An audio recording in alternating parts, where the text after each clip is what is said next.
Oke, coba kita mundur sedikit ke tahun 2006. Bayangkan ada sebuah permainan poker.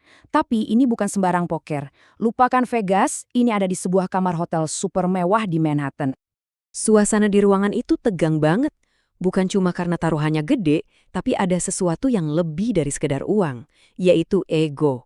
Ini soal adu gengsi, adu pinter, membuktikan siapa yang paling jenius di ruangan itu. Dan yang duduk di meja itu bukan orang sembarangan. Ada Peter Muller, Ken Griffin, Cliff Asness. Nama-nama besar ini adalah pelopornya. Generasi baru Wall Street yang dijuluki The Quants. Mereka ini pada dasarnya adalah atlet-atlet matematika yang menjadikan pasar saham sebagai taman bermain pribadi mereka. Nah pertanyaannya, kok bisa sih orang-orang ini jadi se-powerful itu? Gimana caranya mereka bisa nguasain Wall Street? Untuk ngerti ini semua, kita harus balik lagi ke akarnya. Ke orang yang pertama kali, ya bisa dibilang, nulis buku peraturannya. Semuanya ini, percaya nggak percaya, dimulai dari satu orang. Seorang profesor matematika yang super jenius dan agak-agak bandel. Namanya Ed Thorp. Perjalanan Thorpe ini unik banget. Awalnya dia bukan main di saham, tapi di kasino. Dia punya satu keyakinan gila pada saat itu.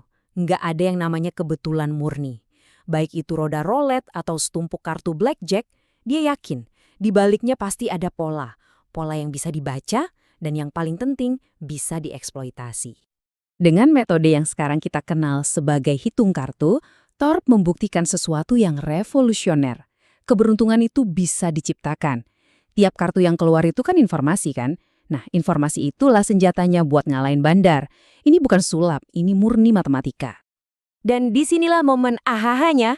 Thorpe sadar, Wall Street itu, ya ampun, itu kan kasino terbesar di dunia. Jadi, dia bawa metode yang sama dari meja judi di Vegas ke lantai bursa New York.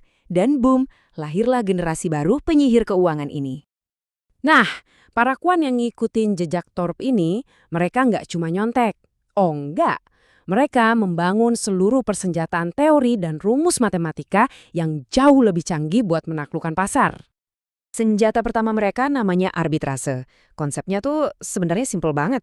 Gini deh, di dunia yang ideal, harga secangkir kopi di Jakarta sama di Surabaya harusnya sama kan? Nah, para kuantini menerapkan logika yang sama ke pasar saham.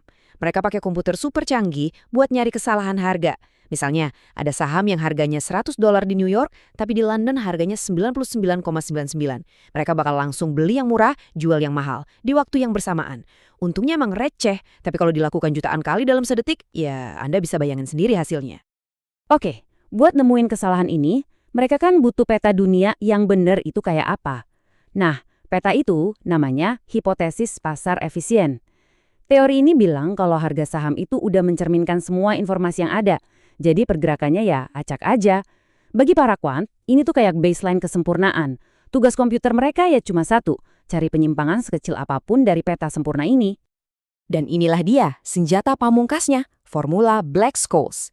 Anggap aja ini kayak resep rahasia yang untuk pertama kalinya bisa ngasih harga ke sesuatu yang nggak kelihatan, resiko. Coba bayangin, bisa ngasih harga ke ketidakpastian. Begitu mereka bisa ngelakuin itu, mereka seolah-olah membuka gerbang ke dunia baru perdagangan derivatif yang nilainya triliunan dolar. Ini benar-benar jadi mesin cetak uang mereka. Tapi, selalu ada tapi kan? Di balik semua kejeniusan ini ada satu titik buta yang fatal banget. Sebuah celah yang sebenarnya udah diperingatkan puluhan tahun sebelumnya oleh seorang ahli matematika berlian lainnya. Jadi gini, para kuant ini melihat pasar sebagai mediokristan. Dunia yang jinak, yang bisa diprediksi pakai kurva lonceng statistik, kejadian ekstrem itu dianggap mustahil. Nah, di sisi lain, ahli matematika Benoit Mandelbrot bilang, kalian salah besar. Pasar itu bukan mediokristan, tapi ekstremistan. Dunia yang liar, tempat naga hitam atau black swan event itu bukan cuma mungkin, tapi pasti terjadi. Dan sekali terjadi, dampaknya bakal mengubah segalanya. Selama bertahun-tahun, para kuant ini cuek aja sama peringatan Mandelbrot. Mereka terlalu sibuk ngitung duit. Sampai pada suatu musim panas di tahun 2007, saat model-model matematis kebanggaan mereka itu nggak cuma retak, tapi meledak berkeping-keping. Pemicunya emang krisis KPR, tapi itu cuma korek apinya. Bensinnya itu sesuatu yang nggak pernah mereka perhitungkan. Ternyata semua orang super genius ini pakai strategi yang sama persis. Coba bayangin, semua orang lagi nonton di bioskop, terus ada alarm kebakaran, dan ternyata cuma ada satu pintu keluar. Apa yang terjadi? Ya, kekacauan total. Itulah yang terjadi di pasar. Sampai ada salah satu quant bilang, kejadian yang menurut model kita cuma bakal terjadi sekali dalam 10.000 tahun, tiba-tiba terjadi setiap hari selama 3 hari berturut-turut. Gila kan? Semua buku aturan yang mereka pegang seolah-olah disobek dan dibuang begitu aja. Dan kerugiannya gak main-main. Salah satu dana terbesar, PDT-nya Peter Muller, rugi 600 juta dolar dalam hitungan hari. Ini memicu kepanikan massal di kalangan para elit Wall Street. Logika pasar jadi jungkir balik. Aset yang harusnya bagus malah anjlok, aset yang jelek malah naik. Ini yang disebut The Great Unwind, sebuah spiral kematian di mana semua strategi cerdas mereka hancur lebur secara bersamaan. Ini jadi pelajaran pahit tentang bahayanya terlalu percaya sama model matematika di dunia nyata yang berantakan. Setelah debunya reda, komunitas kuan ini terpaksa harus nyaca.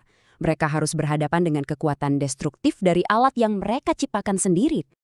Guncangan ini benar-benar bikin mereka sadar. Mereka yang tadinya super percaya diri, akhirnya nerbitin semacam manifesto, sebuah sumpah untuk lebih rendah hati dan selalu ingat satu hal penting, model itu cuma peta, dan peta itu bukan wilayah yang sesungguhnya. Dan ini ninggalin kita semua dengan satu pertanyaan yang super penting, apalagi di zaman sekarang. Di dunia yang makin dikendalikan sama algoritma canggih, seberapa besar sih kita bisa percaya sama model-model itu? Dan yang lebih penting, seberapa besar kita bisa percaya sama orang-orang yang bikin model itu?